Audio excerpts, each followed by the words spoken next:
Welcome back to the video, everybody. I am Justin Lesko. This is my very good friend, Mike Callahan. Very good. It's a little bit of a stretch. But anyway, the Fury Pro Grappling card was this past weekend. We're here with you tonight because we got some thoughts on it. That's as much intro as we need. Welcome to the episode.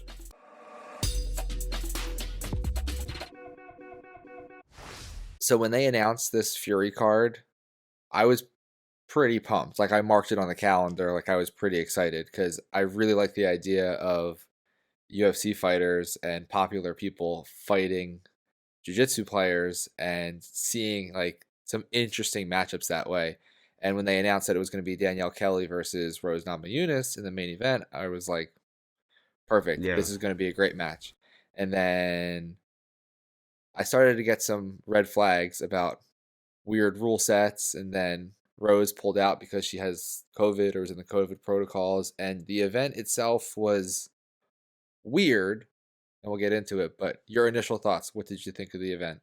Yeah, so I mean, I love it for a few reasons. I love it because you are bringing these big name people, these big name MMA stars into the grappling world, and it brings it kind of they help to kind of put it on a stage that's a little bit bigger because they're there.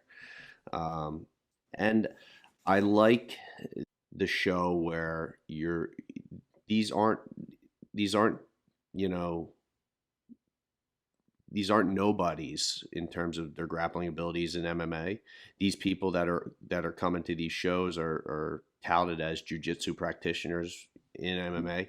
So it's always good to see how they stack up against pure jujitsu competitors. So that's I don't get as excited as I do for like the Who's Number One cards or those super fights.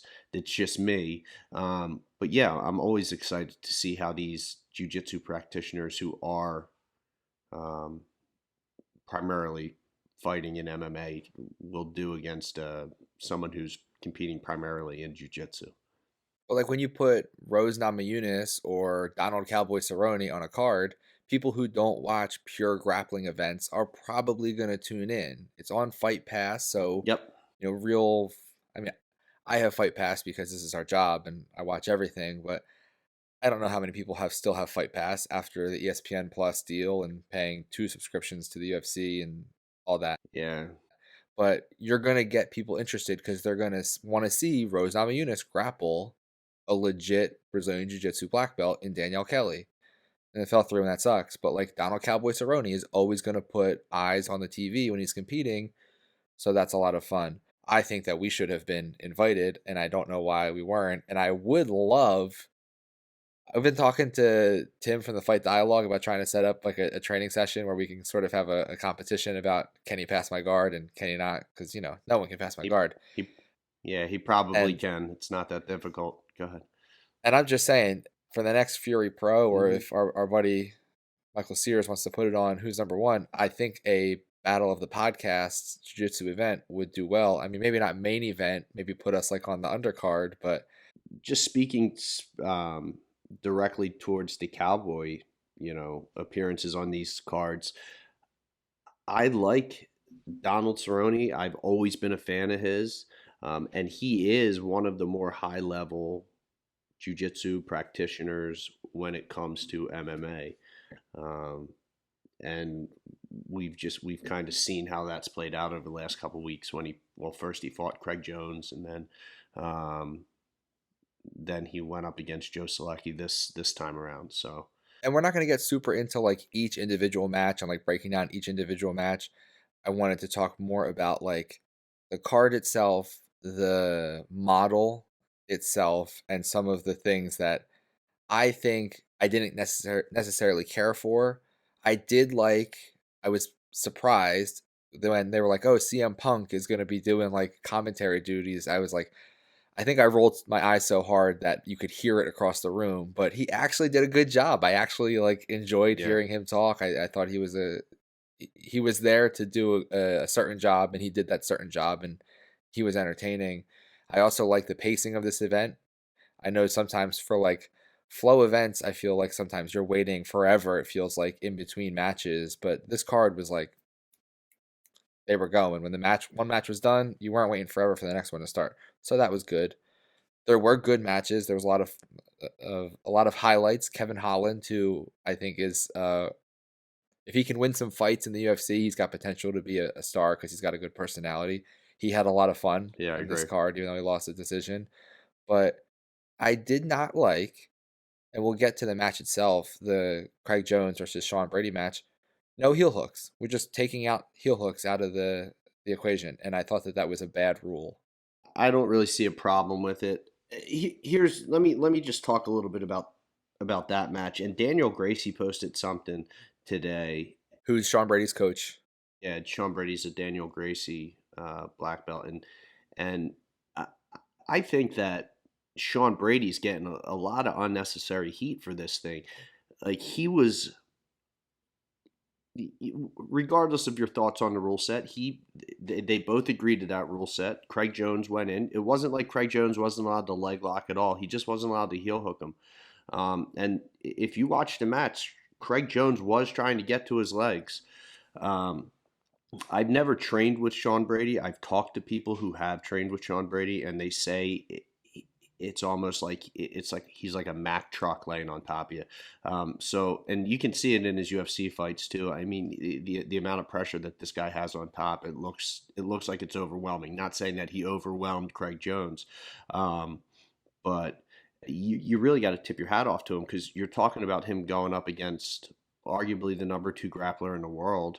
Um, and winning. You know, I think at the time that that match went off, he was like a plus 800 underdog. So, you know, not only did he not get destroyed, he actually won, you know, by decision. But yeah, there were modified rule sets, and I think you do that because you don't want to. I don't know. You don't want to put some of these UFC fighters who this isn't their job. You know, like they're doing this to bring, you know, some notoriety to the sport of jujitsu. Um, you know, you're kind of maybe leveling the playing field a little bit and not putting them at as much risk by doing that. But that's not his fault. You know, he I'm not operated within the rule set. I'm not saying it's his fault at all. I'm not saying it's Craig's fault. And like Craig even said after the Oh, match, nothing fucking happened. Like Craig, said that he broke his hand and he hurt his other hand, and it changed the way he approached the match, and he was disappointed that nothing happened, and it was basically him pulling Z guard and Sean Brady kind of trying to pass it. I think Sean Brady's getting some heat because his corner the entire match was yelling disengage, back out, disengage, and that's not what people want to see. Is Sean Brady backing right. away when Craig Jones is trying to get grips? They want to see, action. Again, it's not. I mean, I'm not hating on him. That's just you're going against, like you said, the second best grappler in the world. You're going to approach it carefully with a specific strategy. But I don't like getting rid of the heel hooks because to me, it's almost like it's such an obvious leveling of the playing field. It'd be like saying like, "Oh, we're going to see how good UFC guys do in a boxing match against Tyson Fury, but Tyson Fury can't use his jab." Would you really come out of that Ah, being like would you come out of that being like, "Oh, so and so held his own against Tyson Fury. We just took away one of his main weapons." Like it if you're going to come and do it all the way. And I'm not saying Sean Brady was the one who was like, "I don't want to do it if it's heel hooks." I'm not saying it's he made the rules. I just would have preferred to see like a full match with a full rule set. yeah, I mean, it wasn't just that fight either. It was any. I think it was uh, any fight with a UFC fighter and heel hooks weren't allowed. Yeah, I mean, it's a modified rule set, and I think that's understood. Um, I, I I think that it would have been a game changer had Craig Jones been allowed to go hunt for heel hooks, but he didn't. Um, and no, I, the it match is what was it is.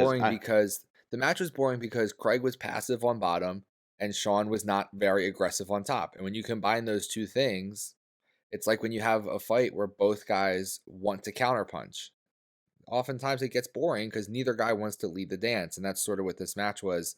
Both guys were, I don't want to say waiting, but like they both didn't want to be the first to go, and when they did go, they were very cautious in the way they went and backed out quickly, and it was a letdown because after Rose pulled out and Carla Esparza is a former UFC champ, and it was still good to see her fight Danielle Kelly, or I thought it would be. I was really looking forward to the Sean Brady Craig Jones match, and it didn't deliver, and that was a bummer. But I mean, boring matches are going to happen. You can't have every match be a barn burner. It just doesn't Yeah, work every that way. match's not going to be. At the end of the day, here's some takeaways, right? You're bringing big names to the stage. You're giving local guys. There are a lot of Philly guys on this card. You're giving local guys the opportunity to kind of compete on a bigger stage because you're bringing all these big names in there, and you're putting it on a pretty big platform like this. We're talking about it. Fight Pass. It's kind of been watered down a little bit since the ESPN Plus aspect of things came into play, but with all their fights. But with that being said, the Fight Pass has done other things, whether it's Submission Underground, whether it's bringing on the regional shows. I think CFFC's on there. The Fury Grappling. So that's given these local guys a bigger platform too. So some overall positive takeaways from it. Also, Mason Fowler called out Sean Brady after that too. And that's a fight I want to So see. That's a fight I want to yeah, see. like let's do it, and maybe Yeah. maybe do it in Submission Underground, Yeah. Sean Brady has had quite a year where I think a year ago, most people outside of, people in the Philadelphia area, us, I mean, we were way ahead. We were way early on the Sean Brady train, but people weren't really familiar with who he was. And now you're competing against the second best grappler in the world. You've got maybe the third or fourth best grappler in the world calling you out, and you're Yeah, 15-0 in the UFC. So like life is pretty good for Sean Brady right now. Before the Craig Jones and Sean Brady thing, got me down a little bit. We also had Danielle Kelly against Carla Esparza, and I was excited for that match. It's not Rose, but it was a good understudy in Carla Esparza.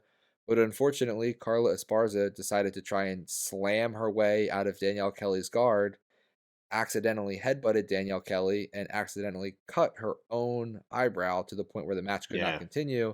And Danielle Kelly was awarded the win because Carla Esparza was leaving her DNA all over the mat and a little bit on Danielle Kelly. yeah. It was actually a nasty cut. I was just looking at it before we went on the air. Given the circumstances, like,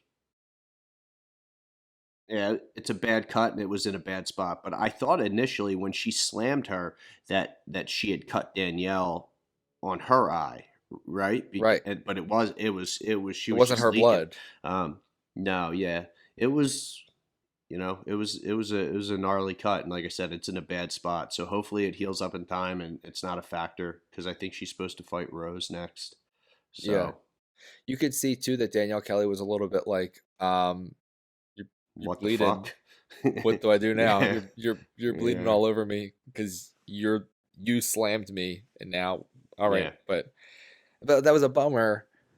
You don't want to see anyone get hurt, obviously, but I want to see a more satisfying end to a match rather than just like, oh, I headbutted you by accident and now I lose because Right. I cut the fuck out of my own eye. That was a real bummer. My overall perspective on this card, it was a win. I think it was a good event. There was a lot of big names, and that brings a lot of notoriety to the sport. And hopefully, we get some more competitive jiu-jitsu fans to watch the next one and watch more jiu-jitsu, and that's obviously a positive thing.